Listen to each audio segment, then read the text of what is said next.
السلام عليكم، مرحبا بكم مع حلويات دنيا زاد. اليوم جيتكم بالبسبوسه تاع البرتقال، ان شاء الله تعجبكم وان شاء الله تجربوها. نقول لكم خذوا غير الطريقه برك وتنجح لكم.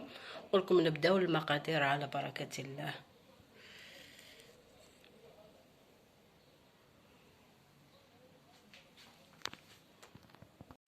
اليوم جيتكم بالبسبوسه تاع البرتقال، ان شاء الله تعجبكم. بداو المقادير على بركه الله. عندي نصف كاس سكر. نبداو المقادير على بركه الله. عندي نصف كاس سكر، علبة تاع ياغورت، عندي نصف كاس تاع عصير البرتقال، وعندي نصف كاس زيت، وعندي مبشور البرتقال، وعندي زوج اكياس تاع الخميره الحلويات، وعندي زوج كيسان ونص تاع دقيق المتوسط. باش عبرت المكونات عبرت سميد متوسط. دوك نبداو نديرو شربات. طيبت قبل شربات، درت كاس سكر بزوج كيسان تاع الماء، ودرت لها مرصو تاع البرتقال باه تعطي النكهه تاع البرتقال.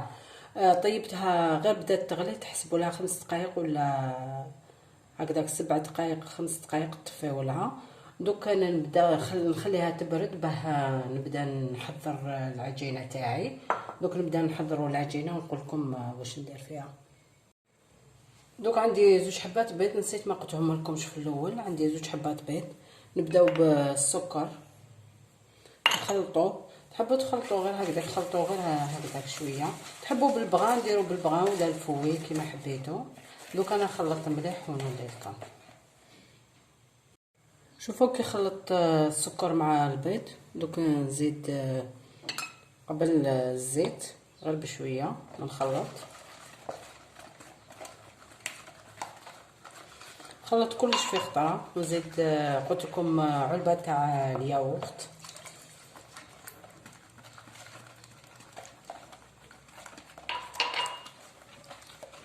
ونصف كاس تاع العصير البرتقال. خلطهم كامل ونخلط. نزيد نخلط مبشور الليم، عفوا ماشي مبشور الليمون، مبشور البرتقال.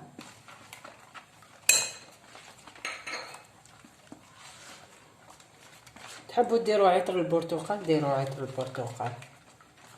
دوك انا هكذا نخلطهم غير شويه هكذا، وندير لهم دقيق متوسط. قلت لكم زوج كيسان ونص. تحبوا انا هذه الوصفه ما نديرلهاش نواه كوكو، تحبوا ديروا لها كاوكاو ولا ديروا لها، هي تجي هذه وتجي لاباس بها وكامل هكذا. هكذا نخلطوا وما نديروا لها الخميره تاع الحلوه.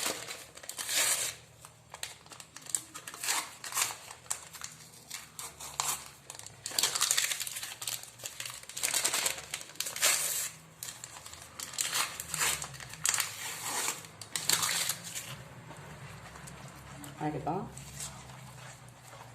خليوها واحد 5 دقائق ومع طيبوها.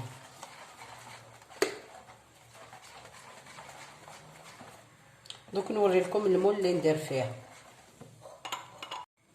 شوفوا البلاطو تاعي، السنيوه تاعي فيها 31 على 22 صغيره، وخليت ريح شويه الخليط تاعي. قلت لكم خليوه يريح واحد 5 دقائق وما تفرغوه في السنيوه. انا درت السنيوه تاعي دهنتها بالزبده وانتم كيما حبيتوا. شوفوا هكذا.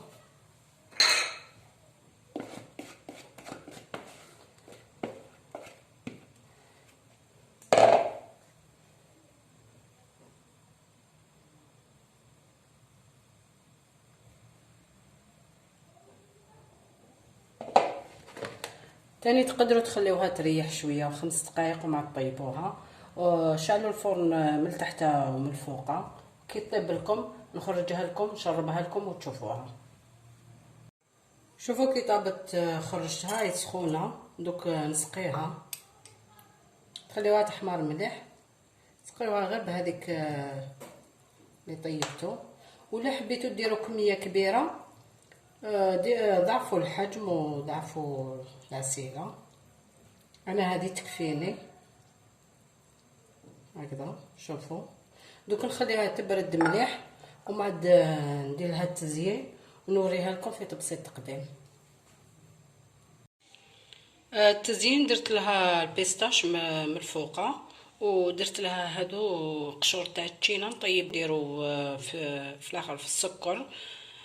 ما تكيلوش، ديروا ابيبخي هكذاك شحال يكون عندكم، طيبوه شغل معجون وخبيوه في الكونجيلاتور. كي تحبوا تزينوا به زينوا به. شوفوا انا كي زينته يجي وردات شابين وتقدروا تاكلوهم وكامل. انا درت برك البيستاش من الفوق شويه ودرت هذا التزيين. دوك كي تبرد الحلوه تاعي البسبوسه تاعي نقسم لكم تشوفوها من الداخل كيفاه جات. شوفوا كيفاه جات من الداخل، جات ما شاء الله. ان شاء الله تعجبكم وان شاء الله تجربوها. ولكم خذوا غير الطريقه برك تجيكم هايله وتجي بالذوق تاع البرتقال، تجي روعه. ان شاء الله تعجبكم. شوفوا كيفاه تجي من الداخل، تجي معسله، يعني هذيك الكميه تكفي. ان شاء الله تعجبكم. نقول لكم خذوا غير الطريقه في فيديو اخر ان شاء الله. والسلام عليكم ورحمه الله وبركاته.